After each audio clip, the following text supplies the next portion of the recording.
गुरु प्यारी सात संगत जी, राधा स्वामी जी। स्वागत है आप सबका एक और नई वीडियो में। संगत जी, आज की साखी सुनकर हमें ये एहसास होगा कि निष्काम भाव से की गई एक दिन की सेवा का भी हमें क्या फल मिलता है। संगत जी, अक्सर बाबा जी के सवाल जवाब में बहुत से लोग कहते हैं कि बाबा जी, आखिरी वक्त तक हम आपकी सेवा और सिमरन करते हुए जाएं। तो वो लोग ऐसा क्यों कहते हैं, हम इस साखी के जरिए सुनेंगे। तो संगत जी, आपके आगे यही विनती है कि साखी को पूरा जरूर सुनिएगा, और अगर आप हमारे चैनल पर नए हैं तो चैनल को सब्सक्राइब जरूर करें जी। संगत जी, ये बात उस समय की है जब पांचवी पातशाही श्री गुरु अर्जन देव जी महाराज हरमंदिर साहिब दरबार में सेवा करते वक्त संगत को अपने दर्शनों से निहाल किया करते थे। उन दिनों वहां पर एक बहुत ही गरीब परिवार रहा करता था, जो दिहाड़ी मजदूरी करके कुछ ना कुछ घर ले जाते थे। तो फिर उनके घर में चूल्हा जलता था। वो गरीब आदमी, उसकी पत्नी और 4 बच्चे थे। उन दिनों उनका कोई काम नहीं था, कोई मजदूरी नहीं मिल रही थी। तो बच्चों ने और पत्नी ने उस आदमी से कहा कि आप एक काम कीजिए, यहाँ पर हरमंदिर साहब की सेवा चल रही है, क्यों ना आप कुछ दिन सेवा में लग जाएं। सुना है वहाँ जो गुरु हैं वो सेवा के बदले में बहुत कुछ दिया करते हैं। उस आदमी ने कहा कि अगर मैं सेवा पर चला गया तो फिर तुम लोगों के खाने का प्रबंध कैसे चलेगा। तो उन्होंने कहा, कोई बात नहीं, आप सेवा में जाएं, घर का प्रबंध हम खुद देख लेंगे। अगले दिन वो आदमी श्री हरमंदिर साहब में जाकर नतमस्तक हुआ और वहीं पर सेवा में लग गया। वहां पर तालाब के काम की सेवा चल रही थी, जहां से मिट्टी भर के लोग टोकरियों से बाहर फेंक रहे थे। उस व्यक्ति ने 3-4 दिन बड़े तन मन से सेवा की। उसका मन भी लग गया, और जैसे जैसे वो व्यक्ति वहां पर सेवा करता रहा, इधर बरकत होनी शुरू हो जाती है। घर पर एक आदमी आया जिसने कहा कि मैं दूसरे प्रदेश से आया हूँ, जहाँ पर आपकी जमीन आपके नाम पर है। मैं एक ईमानदार आदमी हूँ, इसीलिए वो जमीन मैं नहीं रख सकता। ये सारे कागज और कुछ पैसे हैं जो आपके हैं, इसे आप रखें।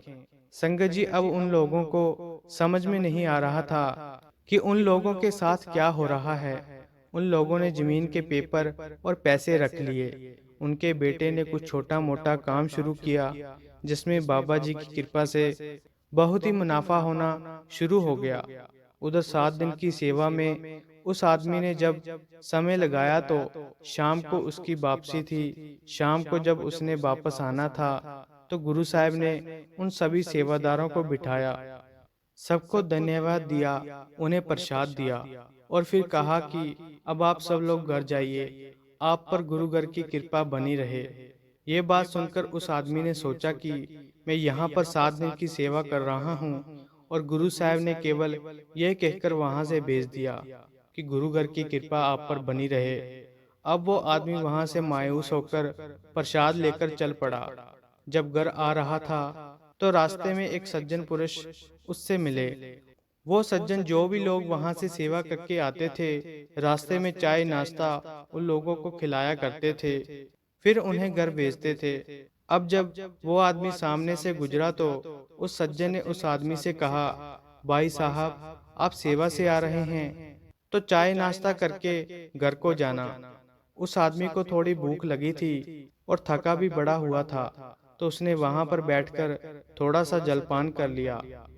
अब उस सज्जन ने पूछा कि क्या आपको गुरु साहब के दर्शन हुए।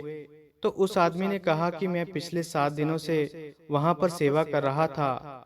आज जब वापस आया तो गुरु साहब ने दर्शन दिए और कहा कि गुरु घर की कृपा आप पर बनी रहे। ऐसा कहता हुआ वे आदमी बड़ा उदास दिखाई दे रहा था। तो सज्जन व्यक्ति ने कहा कि सच में आपको गुरु साहब ने ये वचन कहे तो आपको तो खुश होना चाहिए। तो उस व्यक्ति ने कहा कि यही कहा था, लेकिन मैं इन वचनों का क्या करूं, मैं तो बड़ा गरीब हूं।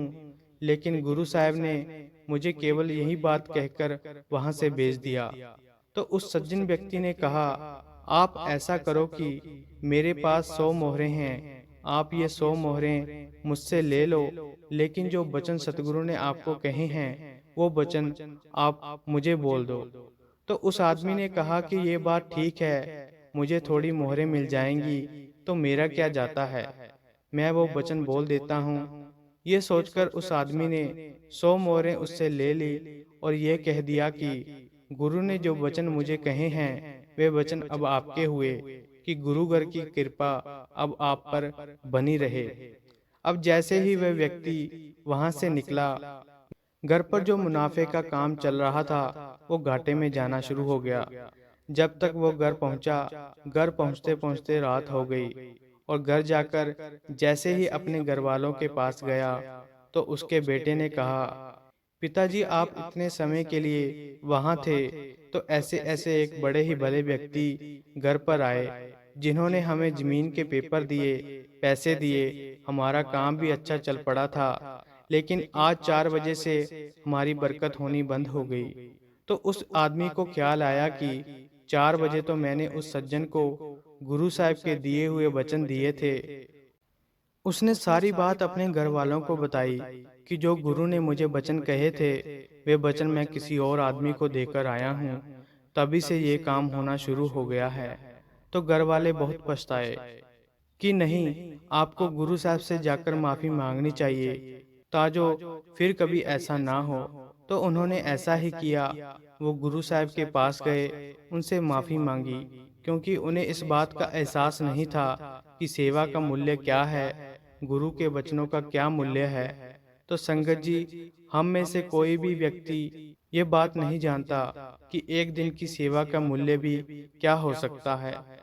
अब जब आसपास के लोगों को ये पता चला कि गुरु साहब की इतनी कृपा हुई कि सेवा से ही उस आदमी का और उसके परिवार का पार उतारा हो गया है, तो पास के ही एक परिवार का व्यक्ति जो बहुत ही गरीब था, उसने भी सेवा पर जाने का फैसला किया। उस आदमी ने सोचा कि मैं वहां जाकर गुरु साहब से कुछ नहीं मांगूंगा, मैं वहां जाकर निष्काम भाव से सेवा करूंगा। अब उस आदमी ने ऐसा ही किया। वे जाकर बड़े दिल से सेवा में लग गया और एक दिन की सेवा करके बहुत खुश हो गया, बड़ा आनंदमय हो गया।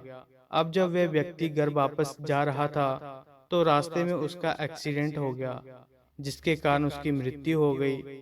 अब समय बीतता गया। उस आदमी की मृत्यु होने के कुछ साल के बाद एक राजा इसी दरबार में आया। जब गद्दी पर श्री गुरु गोविंद सिंह जी महाराज विराजमान थे, एक राजा हाथी पर आया और गुरु साहब से तुरंत मिलने के लिए गुजारिश की। तो सतगुरु ने कहा कि राजा को बोलो थोड़ा इंतजार करे, हम आते हैं। राजा ने फिर संदेश भिजवाया कि नहीं, गुरु साहब से कहिए कि जल्दी बाहर आए, मुझे जाना है। जब गुरु साहब ने समय दिया तो राजा अंदर आया। जैसे ही राजा अंदर आया, गुरु साहब उसे देखकर हंसने लगे। अब राजा को महसूस हुआ कि गुरु साहब मुझे ऐसा देखकर क्यों हंस रहे हैं। जैसे जैसे राजा पास आता गया, गुरु साहब की हंसी बढ़ती गई। अब जब राजा पास में आकर बैठा, तो राजा ने सलाम करके गुरु साहब से कहा कि गुरुजी, मुझे ये बात समझ नहीं आई कि आप मुझे देखकर हंस क्यों रहे थे। क्या मेरी शक्ल अच्छी नहीं है, या फिर मेरी तरफ से कोई गुस्ताखी हुई है? तो गुरु साहब ने कहा कि नहीं, ऐसा कुछ नहीं है, तुम्हारी शक्ल बहुत अच्छी है और तुमसे कोई गुस्ताखी भी नहीं हुई। मैं तो गुरु की रहमत देख रहा हूँ। उसने कहा, गुरु साहब, मैं समझा नहीं, मुझे थोड़ा विस्तार पूर्वक समझाइए कि आप कहना क्या चाहते हैं। तो गुरु साहब ने कहा कि पिछले जन्म में तुमने सिर्फ एक दिन की सेवा की थी और घर जाते वक्त तुम्हारी मृत्यु हो गई थी, और गुरु साहब ने तुम पर इतनी कृपा की कि वो एक दिन की सेवा का मूल्य तुम्हें राजा बनाकर देना पड़ा। आज वही व्यक्ति 1 मिनट के लिए भी बाहर इंतजार नहीं कर सकता। वो राजा जट से गुरु के चरणों में गिर गया और माफी मांगने लगा। तो संगत जी, हम में से किसी को भी नहीं पता कि जो व्यक्ति सेवा पर जाते हैं उसका क्या मूल्य है, गुरु ने हमें सेवा के बदले क्या क्या देना है।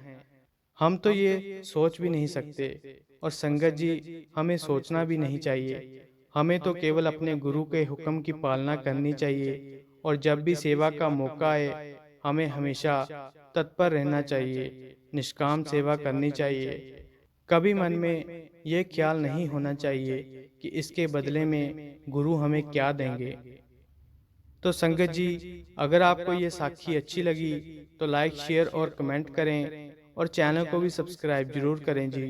राधा स्वामी जी।